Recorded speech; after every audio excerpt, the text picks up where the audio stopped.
What is up, card family? How are you guys doing? It's been a while since we did a video where I was in front of the camera, which is scary. But anyways, I wanted to make a video response to my buddy Brent from Star Huddle 77. He took a long break from making videos. He took a break from the hobby. He sold off a lot of his collection, and he's made a few videos talking about where he's going to go from here on with his channel and his collection. And this isn't, he didn't ask for a video response, but I just listened to his videos the other day and kind of had some thoughts and some feelings about it. So basically, without, I don't have this scripted. I did jot down some notes and things I want to say. And then when we're done with that, I want to show you a really, really cool card that I picked up for my Kirby collection. So, I guess what Brent basically said in his second video back is that he kind of went through a collector's identity crisis, and he talked about some of these collecting tropes, like collect what you like, and there's no wrong way of collecting. And he said that those are true, and to a certain extent. And I'm going to actually talk about how I think they're not true. He also mentioned Sports Cards Anonymous, I think is the channel, which I wasn't subscribed to, and that he has a thesis about intentional collecting. And it's kind of talks about having a museum versus a mausoleum, and kind of how us collectors are kind of hoarders, I guess. I didn't watch Dakota's video, so I can't speak to it directly. I can just speak to Brent's interpretation of it. So Brent kind of talked about the thrill of the hunt and random purchases, and how you would purchase these cards and then they really didn't do anything for you. Like, you didn't feel any joy about owning them. It was more about buying them. You were like distracted by them. You saw the shiny card and wanted to have it. And so it's like, are you burying yourself? Does your collection have purpose, or does it just take up space? So he made a lot of good points. I'm going to say that I'm not a hoarder. I am kind of a hoarder because I'm a collector, and all of us are hoarders to a certain extent. And even people who aren't collectors are hoarders in some ways. And as in the words of Madonna, we're living in a material world. And I don't want to get deep into the meaning of life or any of that, but stuff, shit, things, they take up our lives. I would never strip away my own things that I own. I think the things that I own are part of my identity. I think the stuff, the crap, the hobbies, we still get joy out of them. We still take up time with them. We still appreciate them. And yes, people, love, family, friends. Some people, it might be their job. There's a lot of other things to fill our bucket that are more important than things. I'm not going to get deep into that. But yes, I'm a hoarder. As a collector, I have always collected. When I didn't collect cards, I was collecting physical media, be it CDs or DVDs, vinyl records, which I still collect. What have you. People, if we're collectors, we're always collecting something. You got your stamp collectors, your rock collectors. My daughter is a huge collector. She has collected things her whole life, whether it be a certain type of toy, like she's going to only collect Shopkins for a while, and then she moves on to the next thing. Now she's collecting lip balms or something like that. And now she's into K-pop, which is kind of crazy to me, and she collects K-pop cards. So, which is a thing, I guess. So, anyways, I'm rambling on. I didn't really, like I said, I didn't really have a script. But let's go back to those two sentences. Collect what you like. And Brent didn't say, he did kind of like turn these two sentences on their heads, but he didn't say they were wrong. But he kind of did. because you shouldn't collect what you like. You should collect what has meaning. You should collect what you appreciate. There's going to be lots of cards that you see that other YouTubers show that you're going to be like, wow, that is freaking awesome. That is so cool. What a beautiful card. What a gorgeous card. What a cool set. What a great player. All this, but does it mean anything to you? When you get that same card, do you appreciate it? I've thought about this a lot. Like everybody wants the like people my age, when you think of the junk wax era, there's two cards that come to mind. Junk wax era, the 1989 Upper Deck King Griffey Jr. It's a must have. You got to have this card. It's a very important baseball card in the history of baseball cards, the history of baseball. Great player, important player, one of the greatest of all time. I don't want it. I don't care. I didn't, when I was a kid, I liked King Griffey Jr. I thought he was a great player. He wasn't on my team. I didn't cheer for him. I didn't have any connection to him, really, other than I liked baseball. And he was a good player. 1989 Fleer Billy Ripken error card. I don't care. I give less than a shit about that card. Is it a neat story? Is it a part of the hobby history? Yes, but I have no, if I got it, I don't know. I don't need it. I've had all these cards. I've had the Ricky Henderson rookie card, and a lot of other great Cal Ripken Jr. A lot of greats rookie cards, and I was like, they don't mean anything to me. They might mean something more to someone else. So I moved on from that thing. So collect what has meaning to you. So I'm a big Twins fan, obviously. I've always lived in Minnesota. When I was a little kid, the Twins were pretty good at the time that I was 8 years old. I'm a Vikings fan. I've always watched the Vikings. I'm a pretty shitty sports fan, I'm going to admit right now. I would never say, hey, I'm an NFL fan, or I'm an MLB fan, or an NBA fan. I don't watch the playoffs unless my team's in it. I'm just going to go ahead and say it. I don't get excited about the Super Bowl. We'll watch it. My wife puts it on. It's in the background. Sometimes I'll pay attention to it, but I could care less. I couldn't care less, I guess is the proper way. The World Series, I'll put it on maybe, but I don't care. Unless the Twins are in it, I don't care. I'm a homer. I'm for my teams. I appreciate the history of the ball game. I appreciate Babe Ruth. And I appreciate Ty Cobb. I appreciate Willie Mays, Hank Aaron, all that, Mickey Mantle. But I don't have that deep-rooted connection for it. It doesn't do anything for me. It doesn't get my nipples hard. So that's not something, I used to collect Hall of Fame autographs because I love autographs. And I'd rather have an autograph than a rookie card or even a vintage Playing Days card. The autograph, the player held that in his hand or touched it or wrote on it. That is more to me. But yes, there's some. I have my Willie Mays and I have my King Griffey Jr. and my Hank Aaron autographs. Stan Musial, some of the greats of all time. But I wasn't getting anything out of the George Kells or the Edgar Martinez's or the freaking Slaughters. That is not. It just isn't. It doesn't do anything for me. So I moved on from that. I got rid of a lot of my Hall of Fame autographs. And I feel better for it. I have more room because of it. Same thing with team collecting, even though I'm the team guy. I don't need, every freaking Alan Anderson and Kevin Tapney card. I don't care about 10-cent cards anymore, at first, people were sending stuff to me and Blake. We were collecting all these team cards, and it's I don't have room for all these, and I don't have, and then and I was buying them on fire sales. Every Twins card I could get, every pack that I opened that I pulled a Twins card, every Twins card got set aside, and it just wasn't really doing it for me.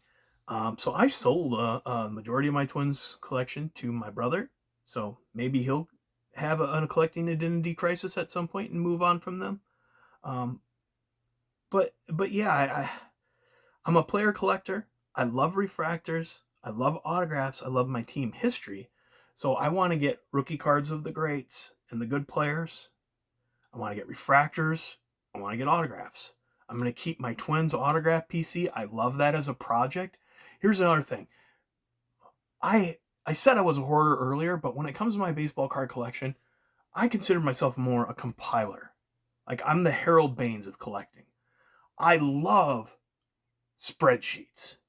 I that's how big of a fucking nerd I am. I like spreadsheets. Like, I love filling out my super collector spreadsheets. I love filling out my Twins autograph spreadsheet. I can't wait when I get a new card to log it in my spreadsheet. So I want to collect every card of Kirby Puckett ever made, because he's my guy. And Chris Carter is my secondary guy. Those guys, I want to get every card. I do have massive collections of Rod Carew, Harmon Killebrew, Adam Thielen, Larry Fitzgerald. But those guys, and I'm probably not going to get rid of my base cards, but I'm probably not going to add any more. The vintage guys, I do want to get the vintage cards, because that's the history of my team, and I appreciate that. So I say don't collect what you like. I say collect what has meaning. Collect what you appreciate. Find your collecting identity. And as far as there's no wrong way to collect, that's true in the generic sense, in the broader sense, but in the specific sense, it's not true, because there is a wrong way to collect for you. There is a wrong way to collect for me. We have to find, it might take you years, but you have to find the right way to collect for you. And whatever makes you happy, whatever brings you joy, that's the key to me. If having a massive amount of base cards makes you happy, great. If having a massive amount of base cards is like not bringing anything to you, get rid of them. That's just the way I feel. I have compiled and collected big collections of like Joe Mauer and Paul Molitor and Adrian Peterson, Randy Moss, and like I don't really want those cards anymore. So I actually have already made moves to sell my Joe Mauer collection. I keep the rookie cards. I keep one game used patch. I keep the refractors. And I keep the base tops run. And the autographs. Anything else, inserts, numbered cards that isn't a refractor, I don't want, because that's not me. But refractors is me. Autographs is me. So that's all I'm really trying to say is, are you getting joy out of your collection? And I think that's what Brent was trying to say too. He wasn't getting joy out of his collection. And I know as collectors, the thrill of the chase is a thing. And, I loved when I was deep into record collecting, going through bins, and I'm sure comic book collectors have a similar, you do have a great feeling about that. You do have fun doing that. Searching on eBay for things, searching on COMC. And some people like opening packs. I didn't bring that up. Opening packs, which I don't dislike. I still will do occasionally, but I'm not going to do it regularly. I think a lot of people too also have collected for the sake of their YouTube channel. So they have something to rip on their channel. So they have a new card to show. So they can keep up with the Joneses, or so they can make great content. That's not me. I love my player collecting, and I love my autograph collecting, and I love my refractors. So those are the things that do it for me. I do like vintage cards, but I don't have really the money for them. I mean, I do for the, I have the Killebrew and the Carew, a lot of their vintage cards, and I'd like to get more, but that's not my focus. But it's something. That's another thing too, is like you should have a focus, but I feel like you should have more than one focus, because you get burned out. If you only collect one thing, you're going to get burned out. So that's why I have these projects. I have my Carters, my Puckets, and my autographs. Those are my three main projects. And so I can pick up a really nice Kirby now and then. I can pick up a bunch of shiny Chris Carters.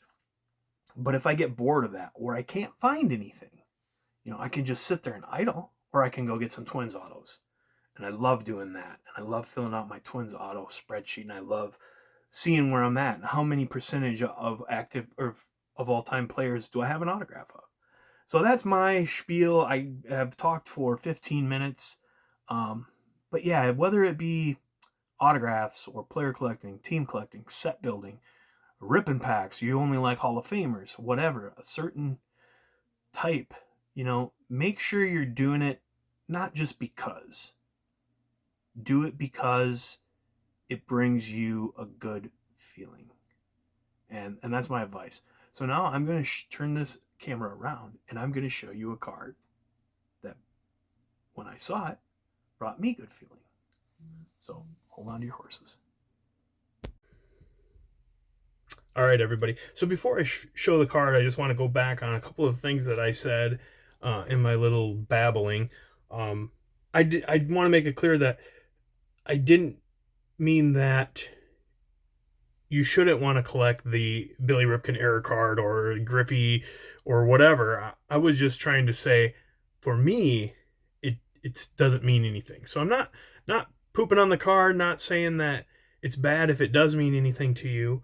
I'm just saying to find what means something to you, and that those particular cards don't mean anything to me. Just like this card I'm about to show probably won't mean anything to a lot of you. And also want to say that I didn't want to make it sound like anything that was sent to us over the years, sent to Blake or myself over the years, that we didn't appreciate it, because we definitely did. And I still have the majority of everything that's ever been sent to me. And I cherish the friendships, and I cherish the care packages and the cards, and really appreciate all of you guys out there in YouTube land. So without further ado, let me show you this card. This is considered a pretty big boy card for Kirby collectors, and maybe there's actually 3 different players on this card. And this did go to the eBay authentication service, and I pulled it out of that ugly thing and put it in a mag. So here it is. Without further ado, this is my reading glasses. I think it's from 2001. So 2001 Upper Deck Heroes of Baseball Tri-Patch or Tri-Memorabilia swatch, I guess, of Michael Jordan, Kirby Puckett, and Dave Winfield. So check it out, man. Got the pinstripes on the Yankees uni. Got the pinstripes sticking out on the Twins uni. And we got, what is it? I don't know if it's Birmingham or what for the Michael Jordan. But look at this card, man. And it says, you have received a game-used jersey card from the Upper Deck Company, LLC. On the front of this card are authentic pieces of jerseys worn by Michael Jordan in a professional baseball game, and Kirby Puckett and Dave Winfield in official Major League Baseball games. We hope you enjoy this piece of MLB history as we at the Upper Deck Company continue to keep you as close as you can get. So this is really awesome. Really super happy to add this. This is so cool. I mean, what made them decide these 3 players? I don't know, but I'm all for it, man. I am all for it. Wouldn't that be cool to get a Dave Winfield auto there and a Michael Jordan autograph there? I don't think that's ever going to happen. I'm never going to be able to afford to do a Michael Jordan signing. But anyways, yes, this is super cool, and I love it. I'm happy to add this to my Kirby collection. Let me know what you guys think down below, and let me know what you think of the video overall. Was it too out of focus, or did you like a video like this? Would you like more kind of ranting / tangent babbling, or what? Maybe more focused next time, maybe more scripted next time. But anyways, it's been a long video, so if you made it to the end, hit the like button and comment down below letting me know what you think of the cards and the bullshit. And yeah, I appreciate you guys. You guys are all awesome, and we'll see you again soon.